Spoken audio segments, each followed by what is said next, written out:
En Manabí la violencia pues ya no es una situación aislada, sino prácticamente pan de cada día. Desde la sociología, señor Suárez, ¿qué revelan estas cifras que para algunos es muy alarmante? Pero inicialmente hay que desmitificar el cliché sociológico de que Ecuador era isla de paz. Ecuador desde el mediados de los 80 sobrepasa el índice aceptado de muertes violentas por cada 100.000. Es decir, durante décadas vivimos ese cliché. Los malos estaban al sur y estaban al norte. Por otro lado, el crimen organizado ya no es el simple crimen de la década de los 80, de los 90 Ha o inicios del evolucionado. 2000. El crimen ha evolucionado estratégicamente y hoy hablamos de grandes corporaciones criminales. Y por otra parte, tenemos un Estado que no ha evolucionado estratégicamente en cuanto a lucha contra el crimen. Un crimen que cada vez es más transnacional, adicional, que tiene grandes volúmenes de dinero y que también ha ido permeando la institucionalidad del Estado, ¿no? A ver, con las cifras que le citaba inicialmente de más de 4.600 homicidios en el primer semestre de 2025, ¿qué lectura podemos hacerle a esa cifra? O sea, ¿ya hemos dado un paso más que es imposible revertirlo o todavía estamos a tiempo de hacer ciertos ajustes, de aplicar ciertas políticas públicas y lograr regresar a ese Ecuador que usted, entiendo, dice desde los 80 ya no existe, que vuelva a ser una isla de paz?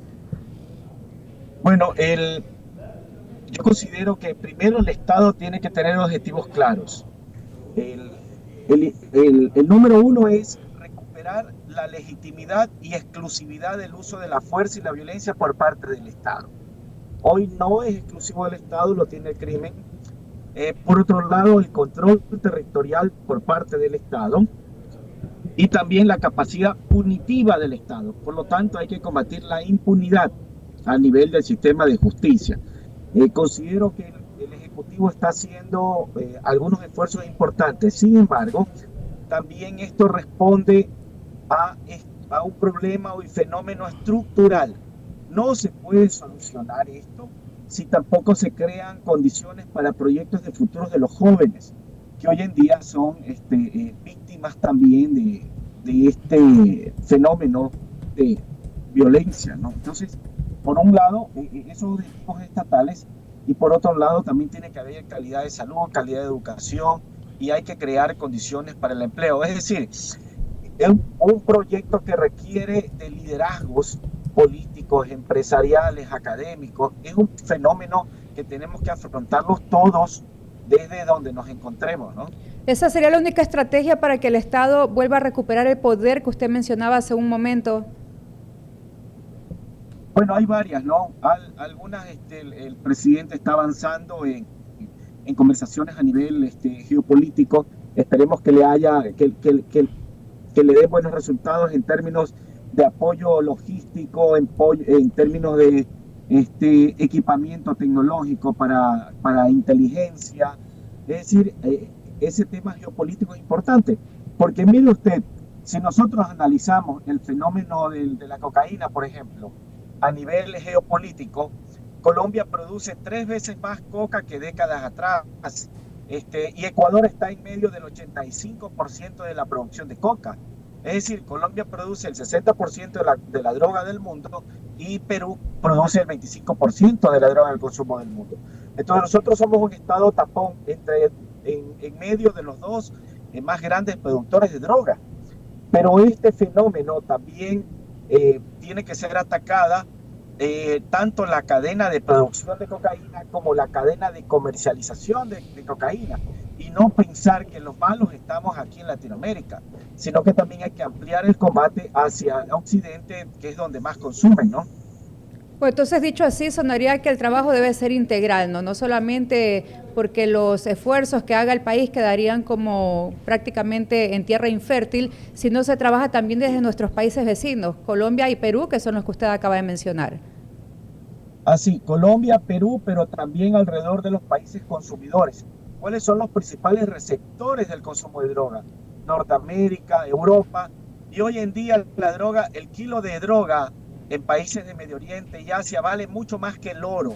Usted entra al mercado bursátil y verá que el oro vale más o menos $107.000 un kilogramo de oro. Pero si usted ve el mercado de la cocaína en países de Medio Oriente y Asia, sobrepasa los $200.000. En Austria, perdón, en Australia sobrepasa los 180.000. Entonces, estamos ante un fenómeno bastante complejo que mueve cantidades enormes de dinero. Por eso le digo, hay que combatir la cadena de producción, pero también hay que combatir la cadena de comercialización y consumo. Ante esto, ¿existe realmente una política criminal bien definida en el país? Y hay quienes aducen que el gobierno central no puede con todo, que los gobiernos locales también deben ayudar en este enfoque para combatir la criminalidad. Pero ahí viene ese tirijala, porque estamos hablando que también el mismo gobierno le debe a gobiernos locales y se vuelve un embrollo. Ahora, por ejemplo, en Quito destinaban una tasa para la Policía Nacional y ahora ya anunciaron que ya no les van a dar más. Sí, a ver, falta un liderazgo claro a nivel nacional para enfrentar, pero un liderazgo en tono de articulación. Hay que vincular a la empresa privada y a la banca, porque también hay lavado de activos. En el sector inmobiliario también se ha mencionado. Hay que articular a los distintos niveles de gobierno, juntas parroquiales, alcaldías, prefecturas, a la Asamblea Nacional, al sistema de justicia. Es decir, en realidad, si vemos el balance, la mayoría de ecuatorianos son buenas personas, pero nos falta articular, un liderazgo articulador que en principio tiene que venir desde el Ejecutivo, no hacer esfuerzos aislados. Pero esto también incluye al sector de salud, al sector educativo, al sector de empleo. Hay que revisar el acceso a las universidades, porque hoy los jóvenes no tienen proyecto de vida. Entonces, este es un problema, un fenómeno complejo, blando, que no tiene una sola forma o manera metodológica de abordarlo, sino que tiene que ser a partir de un liderazgo nacional que nos articule a todos, incluso a la academia, ¿no? Y en este caso a ustedes, que también es importante en los medios de comunicación. Con el desborde criminal que vemos pues actualmente a nivel nacional, ¿podemos hablar entonces ya abiertamente de que las instituciones del Estado han fracasado o todavía no tocamos fondo? No, yo considero que todavía hay sectores que se pueden rescatar. Lo que tenemos ahora es cercano a índices de Jamaica. Es una cuestión pandémica. Para que ustedes tengan una idea, este es un fenómeno latinoamericano que el Programa de Naciones Unidas lo reveló en el año 2012. Voy a explicarlo un poquito más en detalle. El índice aceptado de muertes violentas por cada 100.000 personas es de 6.7 homicidios violentos. Latinoamérica tiene el cuádruple de ese número de muertes violentas desde el año 2012. Y en el caso ecuatoriano, en el año 14, 15, 16, el índice estaba por debajo de 6. Sin embargo, en el caso ecuatoriano ya había un caldo de cultivo de la violencia en términos estructurales, es decir, una violencia en términos de pobreza, la violencia contra las mujeres, la violencia contra los infantes. Es decir, por eso es que hay que combatirlo también desde el sistema educativo, porque estamos frente a una anomia social también. Y esta anomia quiere decir que los ciudadanos transgreden normas, reglas, y están con bajos niveles de participación ciudadana. Por lo tanto, tiene que ser un esfuerzo de todos. Y usted, que acaban de hacer una pregunta central, ¿hay política criminal de Ecuador? Pues sí la hay, pero muy deficiente. Y eso es lo que también limita la efectividad frente a este fenómeno que es complejo. ¿De pronto usted cree que se ha politizado en algún momento ya este tema de la inseguridad, en donde realmente se lo debe enfrentar de forma técnica y no simplemente desde la perspectiva de un grupo?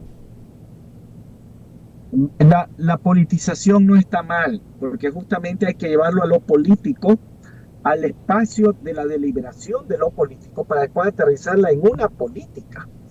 El problema está en la partidización, y lamentablemente hay un gran negocio alrededor de la hiperpolarización política.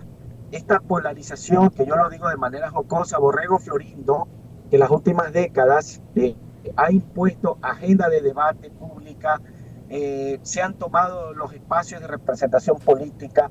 Es decir, hay un negocio alrededor de esta polarización política que trae réditos electorales, pero realmente no es beneficioso para el país. Hemos visto que esta interpolarización política ha ido debilitando también la institucionalidad democrática y todos son escenarios favorables para que la violencia siga creciendo y la criminalidad, ¿no?